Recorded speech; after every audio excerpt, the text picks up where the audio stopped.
marketing, entrepreneurship, and all things small business.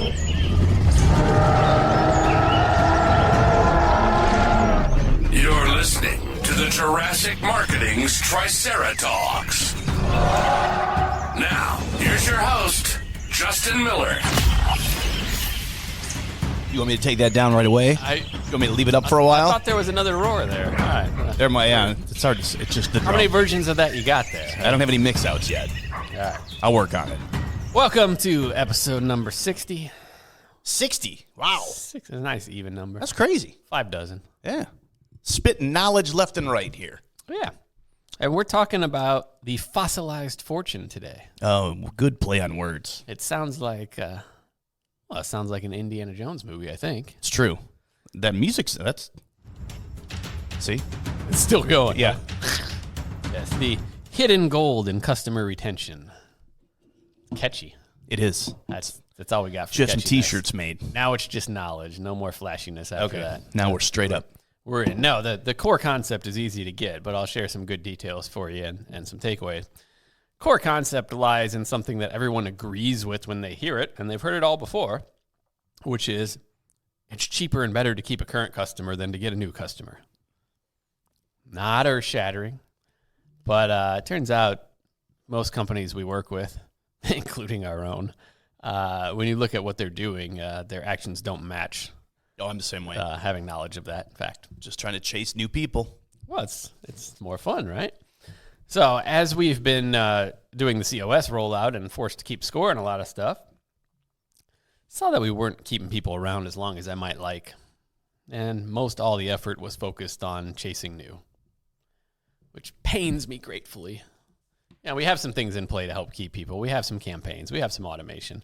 But as far as like a lot of effort on it, it was severely lacking. And probably could be more money in my pocket if we did a little better. So we've been embarking on this mission internally, but also we serve customers doing similar as well. Not ignoring it similar to us, like doing what we should have been doing all along. And really, there's a lot of numbers thrown around. I've heard anywhere from like it's 5 times to 10 times more expensive to get a new customer than keep existing one. I think the reason like the logic doesn't hit to emotion with the entrepreneur is we just assume the existing one's going to stay. Yeah. Yeah, you took care of them. We did what you wanted. You're going to stay. Yeah, like we already have that money. What are you talking about? Why would we spend more money to keep? We already keep them. Our sales reps have this conversation all the time. Is people think they're doing wonderful after they get that new customer. Like they don't want to focus any attention there whatsoever. They think it is not the lowest hanging fruit, not the best ROI for their time or money. And most of the time they're wrong. Now we can't always convince them they're wrong. It's not always in our best interest to have an elongated conversation if they shut that concept down out the gate. But absolutely, there's almost always money left on the table. And Kennedy was always about this too. And Dan Kennedy teaching follow-up marketing is, there's always more there in fixing what already came in the door. There's more money sitting in the existing lead list than there is in gathering new leads. The other thing is the existing clients tend to spend more. Not only we already got them, we just have to keep them, but the transaction value tends to go up over time as well, especially if, they are a fan and you're doing well, or in our case, we're an agency. So if you're getting ROI, the intent is, assuming you have capacity, that you scale your marketing with us and you actually send more to produce more. Mm-hmm. Assuming that's your goal is to grow and you have systems to support that growth, which as an aside drives me nuts when someone hits capacity. Like, yes, we knocked it out of the park. And we need to turn that off for a while because we're serving as many people as we can. It pains my heart. That pains you too, but that's a good problem to have. Yeah. A lot of businesses never get to that point. Yeah. Well, it wasn't supposed to be mutually exclusive. They were supposed to be able to build up, capacity while also doing the marketing. But true. I digress a little. And if you felt pain on that, hopefully you'll go back today and work on, okay, so when this business comes in, how are we going to serve it and triage and all that fun stuff? But the reason I bring this up, the retention thing, is oftentimes direct mail is a much better media for this than the digital side. Because now we're into the relationship stage. So we talked a couple episodes back about building referral sources and building new relationships. Now we're talking about maintaining relationships, not only of clients, but of referral sources too. So there's a few key pieces that we use around here, and I suppose I might spoil a surprise or two for a new client if they're listening to this before they do business with us, which some do, by the way, and some current staff members mentioned that they listen to the podcast to research us, which is cool. But oftentimes, there's marketing material and there's unexpected relationship material. So unexpected relationship material, sometimes it's meant to look more like a gift, right? So we have a new client welcome box that goes out. I can't tell you off the top of my head how many days after purchase, but there's a timing behind it. And in there is, well, let's start with the goal. The goal of that's a couple of things. The goal is to, make you feel like you made a good decision. Because sometimes, it takes a while to get an ROI on our services.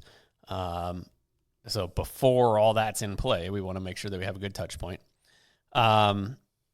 There is flat out gift pieces in there to make you feel good. We have chocolate in ours. It should be unexpected. So barring the people listening to this before becoming clients, they would not know this was coming. Should be unexpected. And it's really just meant to show your company in a good light that, yes, these are good people. I made the right choice.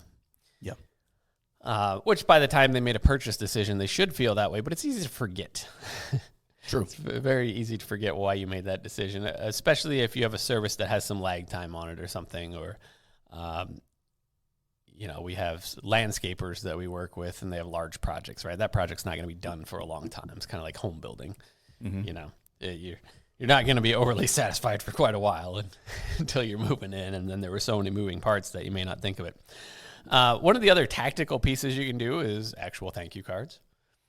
I mean, those are best done by actually writing and mailing them yourself. If you're lazy, we can automate with robot and pen and stuff, but honestly, it's best done by yourself unless you're not going to. If you know you're not going to, like I know I would not consistently do that, then you can automate it in service we provide. Or there's several providers of that particular service. The other thing is kind of milestone celebrations. So birthdays. We have a acquaintance vendor relationship with an organization called Roz Strategies. And I'm in like their member Facebook group too. And I see people posting all the time about their birthday box they got. Like, now we wrecked it for everyone else. But yeah, I mean, they are thrilled. And especially as we get later in life, like you get less and less birthday stuff in the mail, let's face it.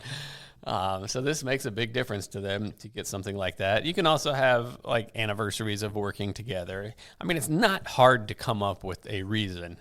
You can have spend requirements. We've toyed with the idea of throwing around like a Crystal Dino level trophy around here. So maybe at some point in the future we are, but the criteria probably wouldn't be published, but fairly likely it would have something to do with spend with us.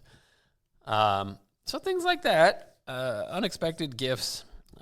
I like things you can eat. People always like that. Like sweets and candy and stuff.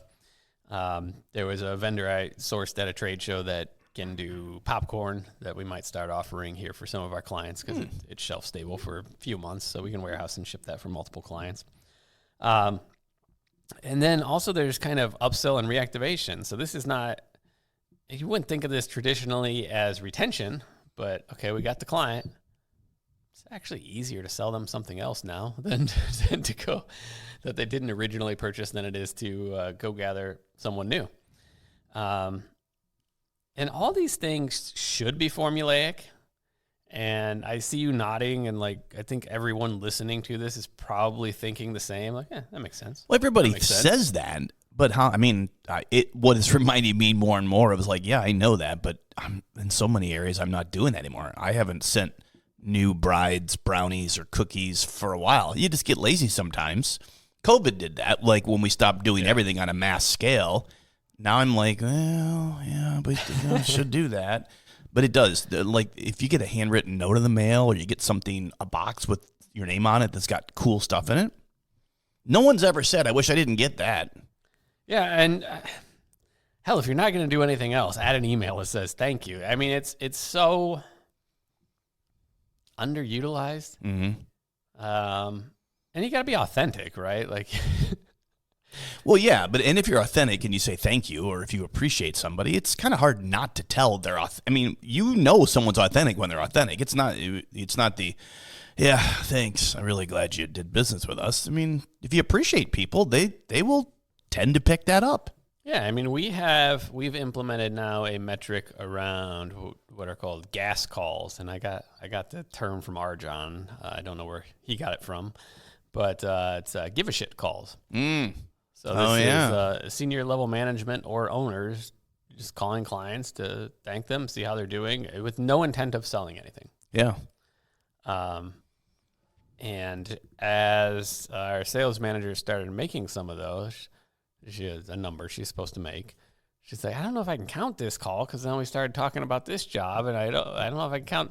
I'm like, well, I mean, if they're wanting to buy, by all means, you're still going to have that discussion. Sure. But don't go in with the intent of that being the goal of the call. Yeah. It really is an authentic touch point, and that's because I think people can see through that. So we actually thank you and care about you, and that's why I called. That's it. I don't think anyone's ever. Oh no, I take that back. We have one vendor that's done that with us. One vendor. It's pretty rare though. Yeah. We had there's one of our wholesalers, one of our raw materials wholesalers. We placed an abnormally large order for us and must have hit their radar. And owner or VP called up, just thank us for the business. And I remember it. Yeah. Trying to think who else, I've spent money with that has done anything actively to thank me for doing so. Most of the time it's like, take my money. Yeah. They're putting up hurdles to even closing a deal. Now some of these you can do blanket across the entire business. So like a new client thing, yeah, probably a good idea to do a blanket, but some of them you really got to start segmenting your list. So customers, for one reason or another, are going to be of different value to you, and this is important to take into account so we're not over-rewarding. At a bottom-tier basic level, if you're just implementing this, you could do A leads and everyone else, or A clients and everyone else. So a couple years back, we did a random summer gift package, themed all around like beach stuff, right? So we had beach towels, mints, chapsticks, sunglasses, frisbees, you name it. And we had segmented the list A versus B. Now, the A leads, in addition to all that other trinket stuff, which, it still adds up. It's probably $20 or $30 worth of stuff, plus another 10 or 15 to get it out the door. The A leads, however, they also got a Bose Bluetooth speaker with our logo on it. Nice. So same box, but we've segmented the list. Now, obviously, we couldn't do that with everyone. There were a lot of clients that their profit wouldn't have even covered the damn box because they were one-off orders. So you do need to put some thought and be intentional in it. But by all means, if nothing else, identify your A clients and make it obvious to everyone in the company who they are. We have ours here, our handful that I won't say we treat them better than anyone else because I don't think we do, but we know how important they are. Yeah, you acknowledge their importance. And we're intentional, and sometimes they get things that we wouldn't do for other people. Yeah. But the attitude's the same in dealing with them. But we're a little more lenient on what we're willing to do. We're still going to make money, by the way, but sometimes some things are just a little too big a pain in the ass to do. You and I just had that discussion a little bit ago. Yeah. We try and stay in our lane with what we can scale up really well, but there are plenty of other things we're capable of. And this is kind of a battle. And the smaller your company is, maybe a battle at scale too, but it's obvious to see it in a smaller company is you need revenue and you'll take whatever you can do, right? Whereas once, we're out of that revenue trap and kind of in the next level where it's not, the business isn't going to like disappear in a month. Then we can start looking at, okay, which of these service offerings really move us forward to where we want to be. And we can reward people that purchase those and kick out the ones that don't. So a couple other tactical ideas. Number one, if nothing else, a thank you email. It can be automated, but seriously, no one does it. We have survey emails that go out. Those are not thank you emails. It's a different email. Mm-hmm. It may say thank you, but you want to time something with a buyer's remorse time frame. Yeah. So a little bit different for everyone. In a lot of cases, it's around like 3-ish weeks post-purchase, but do a little research or sit together with your customer service and sales team and say, okay, when do people start to feel uneasy? And that's where you want to inject like that gift is right in that time frame, and that buys you a lot more. Oh, it buys you time, but it buys you lenience in delivering what you need to deliver. And then you get into like the longer term ones. Like annual gifts are pretty good, but you got to watch the timing, because if you do it at the exact same time every year, now this is expected. Yeah. Very easy to fall into that trap of the expected annual gift. It's true. It's like Delta sending me the bag tags every year. Yeah. It's like the University of Iowa sending you your donor gift, right? Exactly. The same week every year. And then a week later asking for me to renew. Somehow I paid for that. Yeah, exactly. That's the problem. Is when it comes at a time that you are keenly aware that it's a thank you, but in reality you end up paying for it. It's, and look, as a business owner, you have to justify these expenses, right? So, we're not blindly doing them, not thinking we're going to get a return.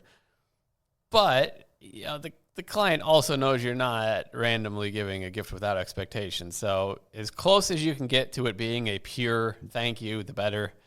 At the end of the day, it's a business. We get it. The client gets it. But you got to have the right intent behind it. So the profit will come, but it might not be immediately. It might be roundabout. Wherever possible, personalize. Oh, yeah. So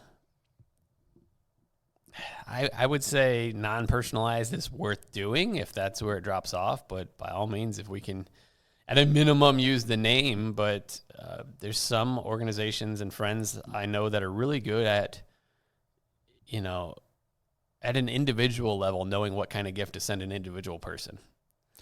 That can get, you're right. If I'm going to send everyone who orders X gift, that's great. But you're right. The ability to know them well enough to be like, oh, this person would like a cookie instead of a brownie, or they want. Yeah, it's a different level of relationship where you're actively thinking of your clients. Or Dan Kennedy's known for having the closet of like the Christmas gifts, and throughout the year for all his private clients, he'll gather things that are honestly gifts for them. He'll just group them up and send them all at that time of year. Yeah. But yeah, it's like actual thought and actual caring, and I know you, and we have a relationship type stuff. Those I can't really help you scale up. But. No, you have to know that. And those, I would imagine, when they're received, it's pretty apparent that the person who receives it knows that business understands them, knows them. It's not that free cookies or brownies aren't great, but if you sent me something, you heard that I was a huge Caitlin Clark fan and you found an autographed 8x10 and sent it to me, I'm going to remember that. Yeah. Yeah, absolutely. First, you're going to see if it's counterfeit or not. I'm going to compare it. I'm going to see if there's, any kind of authorization on the back, but, validity. But it doesn't have PSA on it. I'm not taking. Exactly. Yeah. Is it PGA? I don't know. One of those. Some of those P's. Yeah. It could be something to do with cancer. It could be an authenticating thing. Exactly. Clearly, I don't have either. But yeah, the gifts. It depends what the client's worth, right? And not necessarily in financial terms, too. That matters, but it depends how big of a hinge they are for you. And all these things, by the way, they cost money, but the ROI should be like massive compared to it. We've sent out gifts and gift baskets for people that we learned were in the hospital.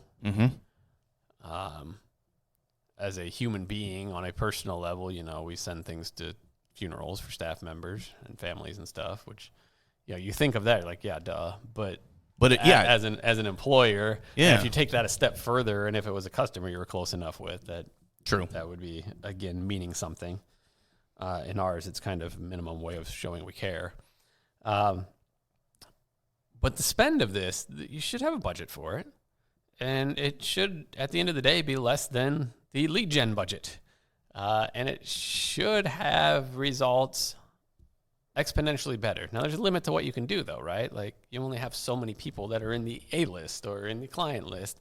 So you should have that in play and do as much as you can, realizing that, well, I can't dump 20 times as much into that. And, it doesn't scale forever, right? It's the things you have to do for who you have there.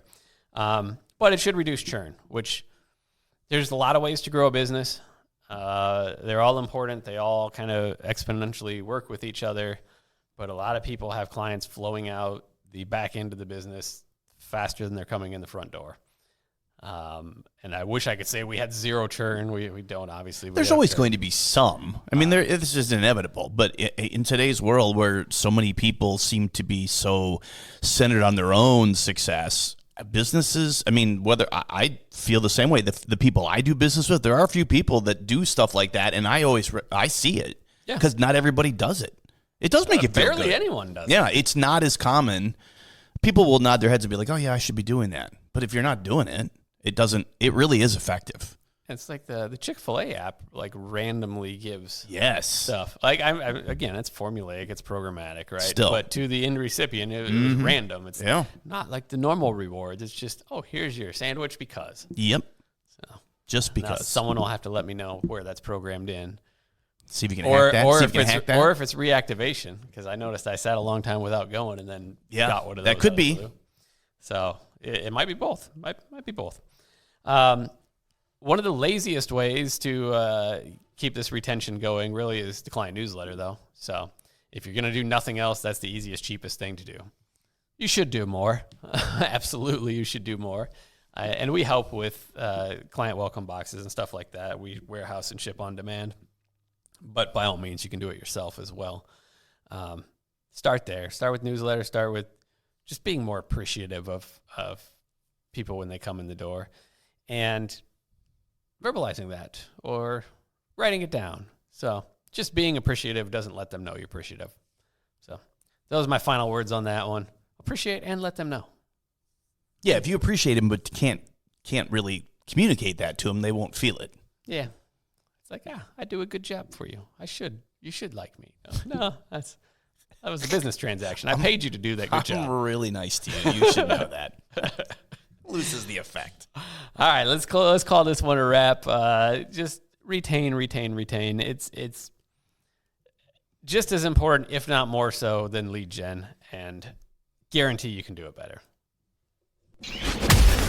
Thanks for listening to the Triceratalks podcast. Be sure to subscribe and leave your comments. For more information on how Jurassic Marketing Direct Mail can help grow your business, visit JurassicMarketing.com.